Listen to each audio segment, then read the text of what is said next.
As dads, some days we feel like we have all the answers, and some days we feel like we don't have a clue. If that describes you, you're at the right place. This is the All Pro Dad Podcast. Welcome to the All Pro Dad Podcast, where each episode we dive into just one question.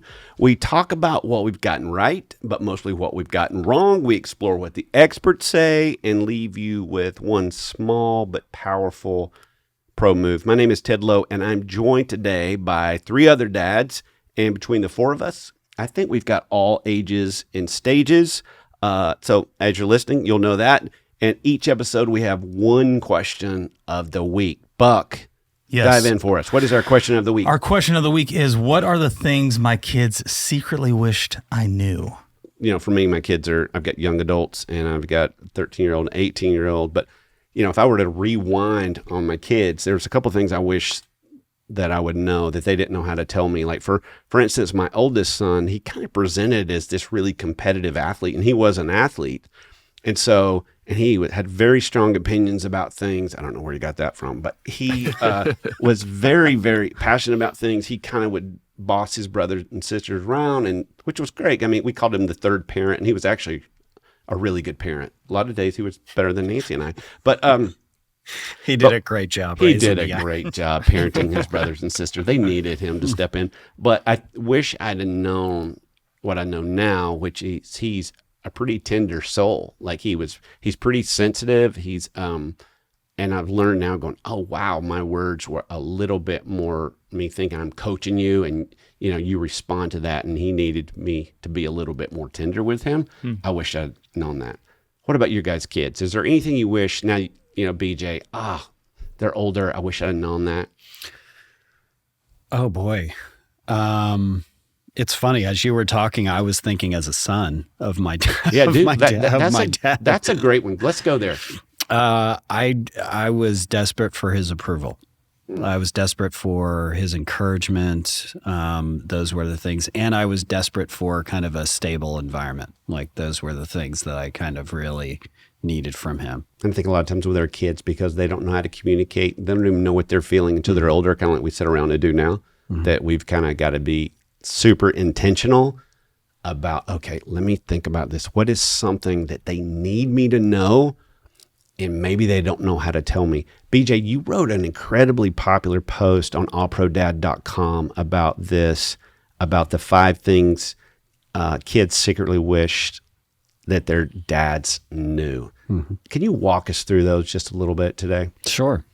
Well, the first point was that they want you to say no. And I think a lot of times our kids push back on us, or they push back on the boundaries that we make. And we kind of think, well, they don't want it. Some parents are even like, well, let me remove them because I want my kid to approve of me. I want my kid to be my friend, and I don't want to disappoint them or anger them. Or we kind of think there's some relational stuff going on, but our boundaries create an incredible amount of safety for them. They give them a lot of stability, and again, like a stable environment they can count on. Now, kids are going to push; they're going to push those boundaries, but that's how they decide whether or not what we put around them is real. If they can push up against it, and we can, with consistency, hold those boundaries, and then even explain to them why they're there, give them good reasoning why they have those boundaries, then it makes them feel more secure. Jonathan, for you, because you have younger kids, talk about this whole idea of they need me to say no right now. That's a little bit more challenging for you. Yeah, I think for us, it's probably more health from a physical standpoint. No, you can't have ice cream every day for dinner. No, you can't have a lollipop when you wake up out of bed. Do you have ice cream for dinner some nights? No, you can't climb and jump over the fence. Like the boundaries are physical, and whereas obviously getting older, it's more emotional, maybe more spiritual, maybe more relational. Hang in there. The days will come. But what about you? The whole idea of saying no, or do you say no to your kids? I could see you being the yes dad, Buck. This is surprising. I'm very much not the yes dad. Okay. Well, because here's the thing, I feel like I'm not the yes dad because my kids ask for crazy stuff. Like, I mean, they're always, I think they're always trying to like push the boundary or see where it is, you know? And the thing about it is if I don't say no, then they're going to grow up thinking that they're going to get anything that they want. And not just like from me, but like in life. And when they have that mentality in life, then they're just constantly going to be disappointed. And so I am trying to temper the expectations for the future by saying no and setting boundaries like that. But also in another sense, like I also don't want to squash their creativity or squash their desires or their ability to dream. I think at all ages and stages of regardless, it's like saying no, but with a little bit of empathy. I'm not sure I did a great job of that. To say, I know, buddy, I know you want to play, and that is completely understandable. If I were you, I'd feel the same way, but right now you can't. You know, now they're getting older. Like my daughter, she has FOMO. Like if you see the dictionary, her whole life, she said her first memory was being in her crib, hearing the grandparents there, and she couldn't come downstairs. I mean, like FOMO. And so with her, there's been a couple of times where saying no actually was relief for her because it removed the FOMO. I couldn't have gone if I wanted to. So I think no with empathy. BJ, what's our next one? They're desperate for your approval. And I was chaplain for a football team for a number of years, and every year they would have a senior retreat. And one year a big lineman got up. They always gave the players an opportunity to stand up and say something. This big lineman stands up and said, my dad told me that I was a big disappointment, and he started sobbing in front of the entire team. So the words that we use, the things that we say to our kids make a huge impact on them, and they're desperate for approval. They may be standoffish to you, or you may say something affirming and they shrug and go, "Come on, Dad," or your kid said, "That's gross," or you know, they might be like, "Come on, stop," but inside they're beaming when you affirm, when you tell them, "I really approve of who you are. I approve of the man or the woman you're becoming." That really lights up their soul. I love that you said who they are, not what they did. And so I think that gives them so much confidence as a person. Like, okay, my parents love me not because I got straight A's or not because I got accepted into this college, but because of who I am. And that's just like releases them to be who they are. Jonathan, what does that look like affirming smaller kids? Like, because I think, oh wow, that's a great thing to already know with the ages of your kids. How does that work for your kids? I have never cheered louder for a half-inch vertical jump in my life. Daddy, watch this. And it's like barely off the ground. It's like, oh my gosh, that was so cool. And or Daddy, look at the painting. It's like, you're so creative. And it's like, it's just scribbles all over. But like now every day after school, it's like pulling out the backpack, pulling up the drawing, or now the 1.5-year-old trying to copy the 4-year-old. And so I think just it being excited for where they're at and what they're doing has been my level of approval. My middle son, the one I talked about some more episodes, that just is our real level kid, not of emotional, doesn't need all the attention, could care less about attention. He's the one I had to go, okay, he's not acting like he needs my words, but he does. But he does. And so I'd have to kind of fight through the attention of the others and go, hey, bud, you're crushing it. And he's the one that is least likely to believe you. I recently asked him, prepping for podcasts, my 20 and 23-year-olds are getting all these peppered questions, which is really kind of cool. I was like, hey, if you want to keep going to college, you need to answer these questions. And so they'll text me right back. And so with him, I thought, oh, what's he going to say? I said, what are some words that I said to you that mattered? And he said, when I missed the extra point and you were there for me. And so I couldn't leave well enough alone and just go, thanks, buddy. Thanks for letting me know. I had to go, well, what did I say? How did, nothing. Totally ghosted me. And I was like, that's fair. That's fair. I would have totally ghosted me. Way to go, Ted. Why couldn't you just leave it alone? But I think that's affirmation is just massive. I mean, you can just remember those times. I know we can remember the hurtful things. We've talked about that. Buck, what about you? Affirmation, like. I think for me, affirmation has to be specific and it has to come out of nowhere, because I have a very confident 9-year-old, extremely confident.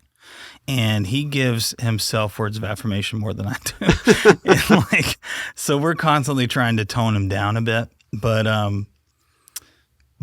when I am actively trying to find those moments where he's not necessarily thinking about himself, but I'm very proud of him for it, or things like that. So for me, it's the words of affirmation. The words of affirmation, he's not lacking anyway. But I have to make sure that when I do that, I'm being very specific and trying to help him see why I'm affirming that behavior and not necessarily the other ones where he's like super egotistical or whatever, you know? Yeah, you're affirming the right thing. Like when he gets like that, we're like, oh God. Like sometimes like my wife and I are like, okay, you know, like we get it. Yeah. And so we don't make a huge deal out of it, because I also don't want to, again, I don't want to squash any, you know, character building things in him. So, but with my youngest one, he's more of like the last one, the fear of missing out, like good night.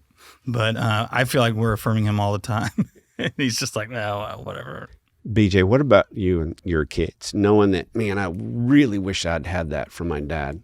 How has that impacted you as a dad? Yeah, and my dad was affirming, but I was just desperate for it. I don't even know if he knew that. But yeah, for me, I think I'm very aware of it when my kids are struggling. Like that's when I'm like, they need a word here. I mean, it happened this week.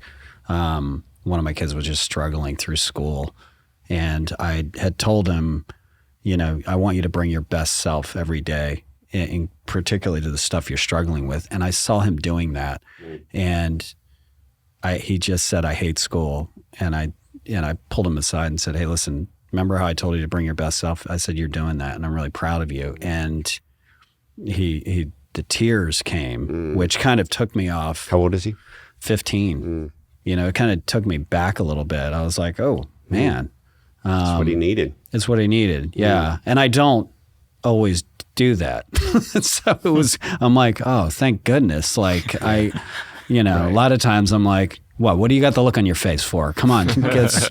There are emotions in there. You got school tomorrow. You need to get ready for. Come on, let's just buck up and push through. And I don't know. There was something I was like, boy, there was something I just kind of saw. I'm like, boy, I'm really proud of the way he's going after the struggle here. And this is an easy win for people listening right now. This is an easy win for all of us to say, I'm going to scan the relationship. I'm going to scan this kid today and say, I'm going to find him doing something right. Because it is so easy as dads. I mean, Jonathan, you were talking about, we're keeping him alive right now at this stage. And so, every stage, he's going, watch this, watch this, watch this. I don't think kids relationally ever stop asking that question. They just, they phrase it different. They phrase it different. They do phrase it different. And they do stop being so blatant with it. And then teenagers, they'll roll your eyes like they don't care, but they do. All right. BJ, what's number 3? Number 3 is a kind of a hard concept, I think, for people to get sometimes, but they need your guidance rather than your expectations. Like I think a lot of times we look at our kids, and particularly as they move into tween and teen years, they look kind of like adults and we want to treat them like adults, but they're not. And so we start throwing a bunch of expectations, and you even see people like, hey, set the expectations high for them to hit. But expectations is just throwing a ton of pressure on them. It's putting yourself in a position where you're up high and they need to come up to reach you. And what they really need for you is to stand beside them and walk through them. And I'll put it into football terms. So say a football coach on the sidelines, a wide receiver goes out, pass to him, he drops the ball. The guy who's got the expectation is going to be like, I expect you to catch that ball. And if they're a pro football player, it's like, yeah, you can have that expectation. 30-year-old, like, I expect you to catch that ball. A high schooler, a kid in middle school, you don't expect them to catch the ball. So like a coach would be like, hey, what happened? I think you took your eye off of it. And, and if they keep doing it over and over, there might be some consequences. Again, they need boundaries So it might be like, hey, you need to take a couple plays off. You might need to sit on the bench. We might need to work more in practice. But that's a totally different mindset. That doesn't have a pressure to it. That's, hey, I'm walking alongside you. I'm helping you through it. So a kid whose prefrontal cortex is not, developed, they can't tell. They're just sort of learning how to like understand cause and effect, but they don't have an understanding of that. Why do we expect them to make good decisions? It's like expecting a baby that you just started to potty train to get it on the first go round. Talk to us a little bit about, for kids, if we're putting this in not just football terms, but you're putting it in real life terms, kids need guidance with a friend versus expectation. Like, let's say they're struggling with friends. Like, is there a way to guide them versus paint some kind of expectations of them? Yeah. So with relationships, they're going to do things that are going to hurt relationships. And particularly like their relationships with their siblings or their friendships. So like they text mean things to their friend. Hey, listen, when you treat people that way, here are the results. The results are it's going to cause a lot of hurt. It's going to cause you to be disconnected from one another.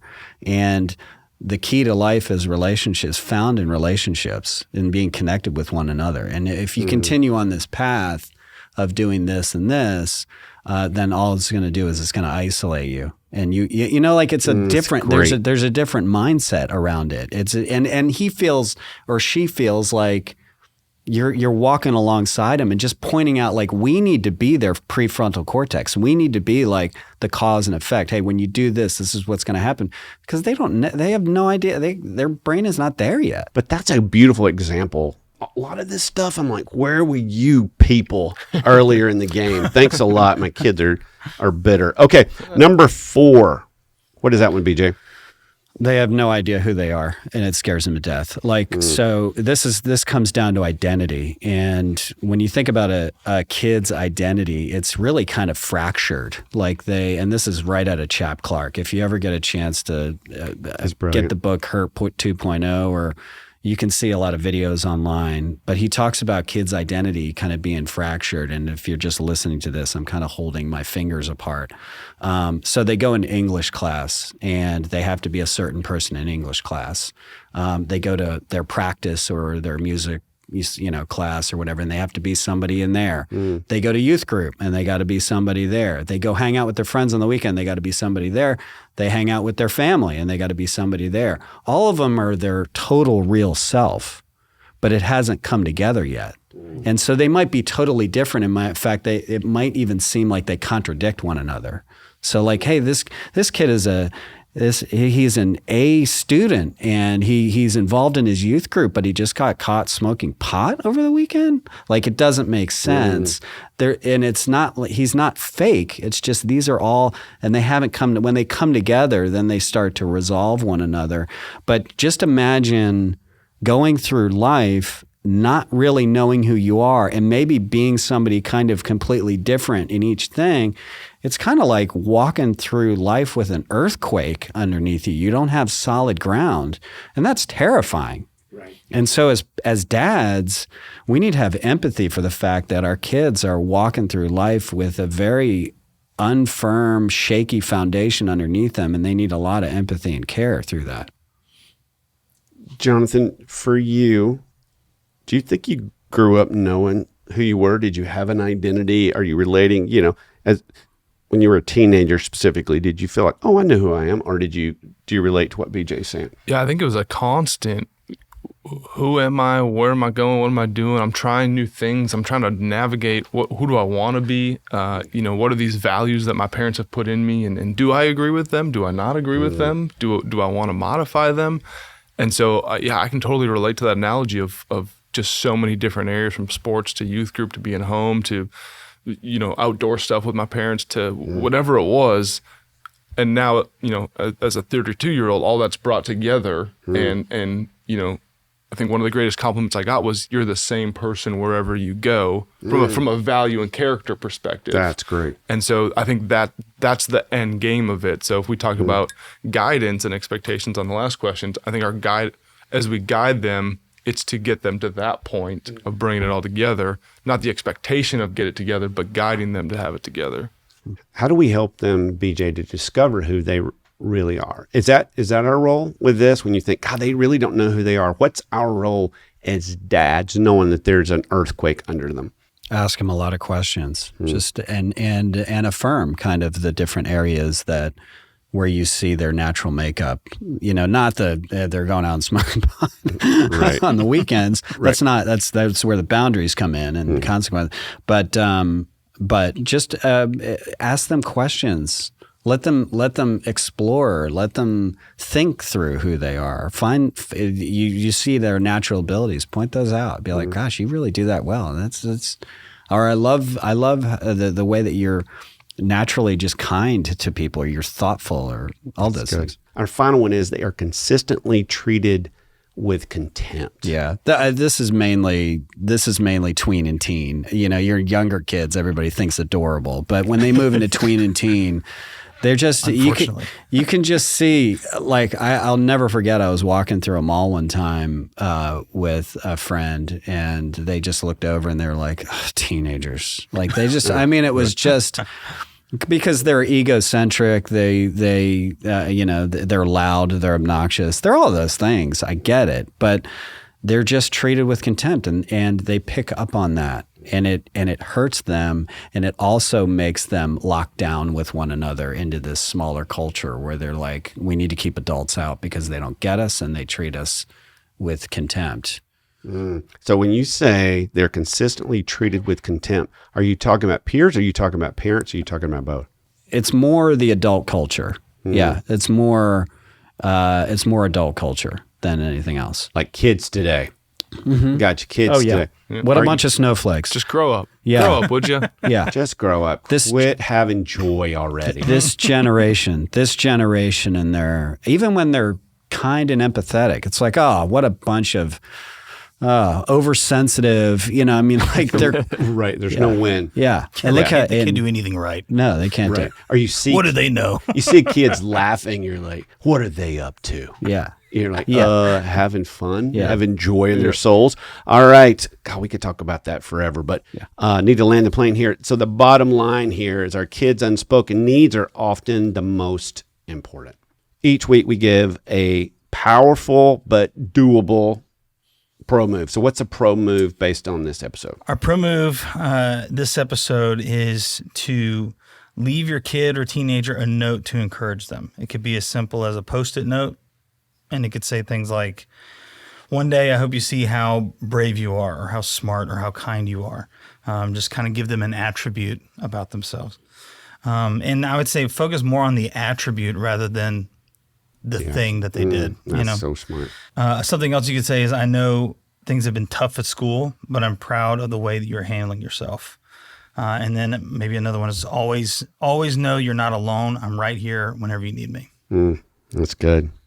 Thanks, guys. This is good stuff. And thanks for everybody that's listening. We know it's going to matter a lot to your kids because dads, wow, you really, really matter. And sometimes we can forget that. So thank you for listening. We know that you and your kids will both be glad that you did. Thanks for listening to the All Pro Dad podcast. All Pro Dad is the fatherhood program of the nonprofit Family First. Along with our motherhood program, iMom, we exist to help you love your family well. Subscribe to our daily email, the All Pro Dad Play of the Day, by going to allprodad.com/subscribe and get daily powerful and practical fatherhood tips in your inbox. The All Pro Dad podcast is hosted by me, Ted Lowe, produced by Bobby Lewis.